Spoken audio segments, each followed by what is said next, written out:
দেখো আমি গ্রামে ঘুরতে এসেছি, কি সুন্দর চা বাগান চারদিকে। তোমরা সবাই দেখো, খুব সুন্দর লাগছে, চারিদিকে শুধু চা বাগান। দেখো কত বড় চা বাগান, খুব সুন্দর লাগছে দেখতে। তোমরা সবাই দেখে বলবে কেমন লাগলো চা বাগান।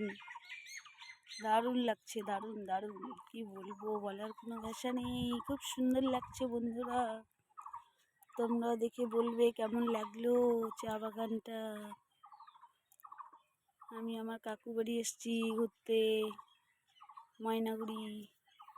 দারুণ লাগছে দেখো গাছগুলো, আর চা পাতার বাগানের মাঝখানে মাঝখানে লিচু গাছ, কাঁঠাল গাছ, আম গাছ, কি সুন্দর। দেখো একটা লিচু গাছ, অনেকগুলো লিচু গাছ আছে, খুব সুন্দর লাগছে। তেজপাতা গাছ আছে, দারুণ লাগছে, দারুণ।